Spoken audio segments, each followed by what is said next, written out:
Deuteronômio 16. A festa da Páscoa. Pães sem fermento. Versículo 1. Moisés disse ao povo: Comemorem a festa da Páscoa em honra de Deus, no mês de Abibe, pois foi numa noite desse mês que o Senhor, nosso Deus, tirou vocês do Egito. Vão ao lugar que o Senhor tiver escolhido para nele ser adorado, e ali ofereçam em sacrifício a ele um animal tirado do seu rebanho de ovelhas e do seu gado para a festa da Páscoa. Durante a semana da festa, não comam pão feito com fermento, comam somente pão feito sem fermento, pois era assim o pão que vocês comerão quando saírem às pressas do Egito. É esse pão, chamado pão do fermento, que vocês deverão comer durante a festa, para que nunca esqueçam o dia que saíram do Egito. Durante os 7 dias da festa, ninguém em todo o país deverá ter fermento em casa. E o animal que tiver sido morto no primeiro dia da festa será comido na noite daquele mesmo dia, não devendo sobrar nada para o dia seguinte. Versículo 5. Os animais oferecidos em sacrifício na Páscoa deverão ser mortos em um só lugar, isto é, no lugar de adoração escolhido pelo Senhor, nosso Deus. Em nenhum outro lugar da terra que Deus lhe está dando. Vocês poderão matar os animais. Matem os animais ao pôr do sol, pois foi nessa hora que vocês saíram do Egito. Cozinhem e comam o animal ali no lugar de adoração escolhido por Deus, e na manhã seguinte voltem para casa. Nos 6 dias seguintes, só poderá ser comido pão sem fermento, e no 7º dia haverá uma reunião especial em honra do Senhor, nosso Deus. Nesse dia vocês não trabalharão. Bem, aqui tá falando sobre a Páscoa especificamente. Aqui fala exatamente sobre o pão em relação à Páscoa, né? Eu acho interessante, se não me engano, porque isso daqui, se não me engano, a gente viu em Êxodo, não foi? E eu acho interessante também que ano passado, ainda estava no começo da minha caminhada com Deus, com Cristo, e aí um amigo meu da igreja, ele falou que, não sei se são judeus, acho que são judeus, eles fazem isso quando, tipo, é o dia da Páscoa mesmo, 7 dias na semana eles não comem pão não comem pão com fermento, eles comem pão sem fermento. Por quê? Porque aqui fala, né, tipo, durante 7 dias, naquela semana, vocês vão comer pão sem fermento, e, tipo, vocês não podiam nem ter fermento na sua própria casa, você não podia, sabe? E eu acho que nós deveríamos voltar com isso, porque hoje em dia a gente não vê mais isso. Eu, particularmente, não vejo mais isso, sabe? Tipo, as pessoas basicamente não ligam muito pra isso, sabe? E aí, questão dessa Páscoa do pão sem fermento era pra eles se lembrarem de quando Deus saiu do Egito.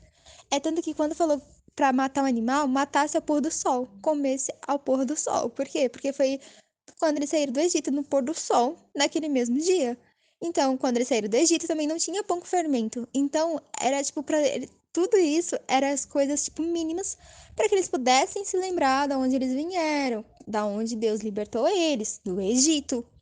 Para isso ser acontecido, então eles trouxeram como que fala? As trajetórias dele. Entende? Eu acho isso muito interessante. A festa da colheita. Versículo 9. 7 semanas depois de começarem a colher os cereais, comemorem a festa da colheita em honra do Senhor, nosso Deus. Ofereça a Ele o que quiserem, de acordo com as bênçãos que Deus estiver dado a vocês. E na presença de Deus, no lugar que Ele tiver escolhido para nele ser adorado, todos deverão festejar e se alegrar. Vocês, os seus filhos, as suas filhas, os seus escravos e as suas escravas, e os levitas, os estrangeiros, os órfãos e as viúvas que moram nas cidades onde vocês vivem. Não esqueça que vocês foram escravos no Egito. Obedeça fielmente a essas leis. Bem, aqui fala um pouco da comemoração, né, do Senhor. Depois de como que é? Depois de 7 semanas da festa dos cereais, então eles poderiam comemorar, né? Tipo, eu acredito que essa comemoração seria pra agradecer a Deus mesmo, sabe? E aí falou que, tipo, mesmo assim, os escravos deles, tipo, naquele dia não podiam trabalhar, tinham que ir lá festejar, adorar com eles, os levitas, as escravas, todo mundo tinha que ir ali ficar com Deus, sabe? Tipo, festejar esse Deus, né? Eu acredito que festejar é, tipo, como se fosse um jantar de ação de graças, comemorando, agradecendo a Deus por tudo. A festa das barracas.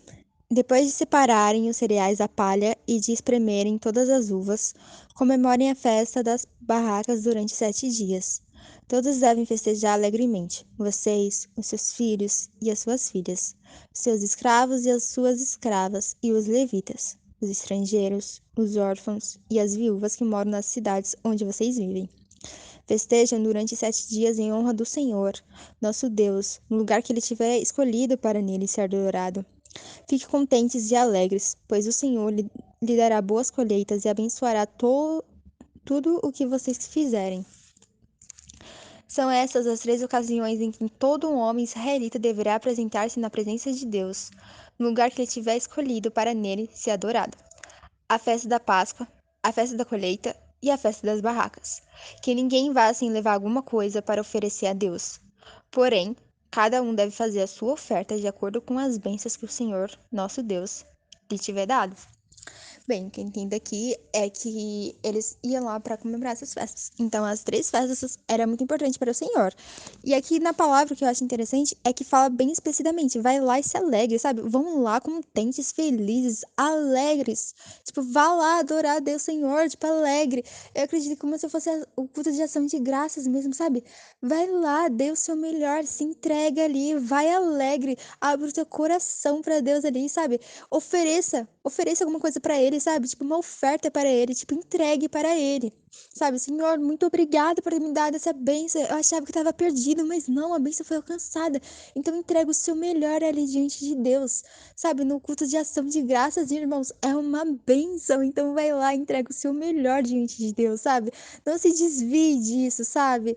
No processo da bênção vai doer, mas depois vem a recompensa, depois da bênção ele fala: se alegre, ofereça o melhor para mim.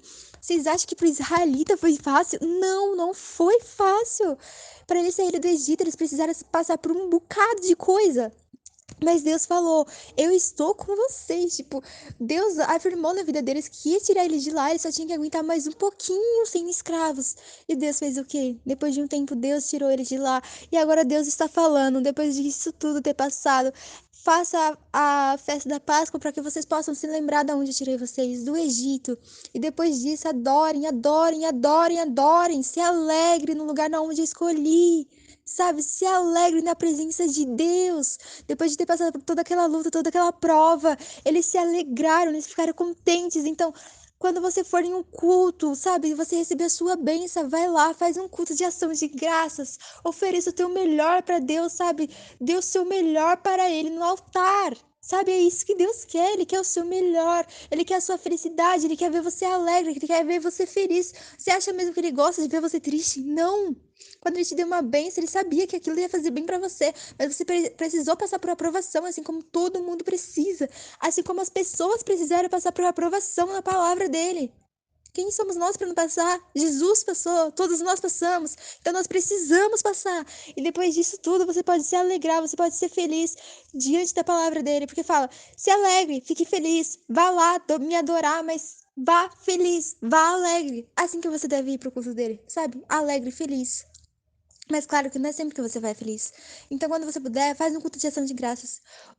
Oferta a Deus, sabe? A bênção que Deus te deu, oferta diante da bênção que Ele te deu, sabe? Às vezes, a bênção que o Senhor deu, não tem nem como a gente recompensar, mas dá uma oferta que você acha que Deus vai gostar, sabe? E não, sabe? Tipo, agradeça a Deus e vá feliz, se entregue verdadeiramente. Os deveres dos juízes, versículo 18. Nas cidades que o Senhor nosso Deus lhes der, vocês devem escolher juízes e outras autoridades para cada tribo. Eles julgarão todos com justiça e honestidade, não serão injustos nas suas sentenças, tratarão todos igualmente e não aceitarão suborno. O suborno faz com que os homens sábios e honestos fiquem cegos e deem sentenças de injustiças. Sejam honestos, sejam sempre corretos, para que vivam e tomem posse da terra que o Senhor, nosso Deus, está dando a vocês. Ou seja, quem entende essa palavra aqui é que aqui fala sobre escolher os juízes, tipo, escolher alguém que possa julgar. Eu acho que é como se fosse a política hoje em dia, né? Tipo, a gente tem que escolher um governador, um presidente, para que possa fazer de acordo com o nosso país ser bom, né? No juiz, no caso, a gente não tem como opinar, mas a gente tem como opinar na política. Mas, enfim, aqui fala pra gente escolher o juiz pra, pra poder saber que ele vai honrar com justiça, ele vai julgar como que fala? Com provas, com justiça, com sabedoria. Porque um juiz ele tem que julgar com muita sabedoria, sabe? A sentença ele tem que dar com muita sabedoria. E aqui também fala sejam honestos. E eu acho interessante porque na escolinha dominical, nesse domingo, eu aprendi sobre honestidade. Sabe, a honestidade tá em as coisas simples, minimalistas, que a gente não dá nada, mas que é importante, porque nós somos cristãos. E nós sabemos que a nossa melhor prova é, tipo, na escola, no trabalho. Ali é na onde a luta vem mesmo. Mas é na onde a gente tem que mostrar, na onde nós somos honestos o tempo todo. Porque nós temos que ser igual a Cristo. Eu sei que é difícil, não é fácil. Eu falo isso porque eu realmente sei que realmente é difícil, porque eu passo pela dificuldade, sim, sabe? Mas tudo vale a pena no final. Tudo vai valer a pena, sabe? Honestidade, caráter é uma coisa boa que o ser humano tem que levar. Nós somos falhos, somos pecadores, mas nós temos que ter um pouquinho de honestidade, sabe? Se nós pudermos ter honestidade e caráter, isso será uma bênção na vida de outras pessoas. As pessoas já vão poder ver a diferença também, na verdade. Amém? Contra a idolatria. Versículo 21. Moisés continuou, dizendo: Quando vocês construírem um altar para adorar a Deus, o Senhor, não coloquem perto dele um poste da deusa Aserá ou uma coluna do deus Baal. O Senhor nosso Deus detesta esses ídolos pagãos.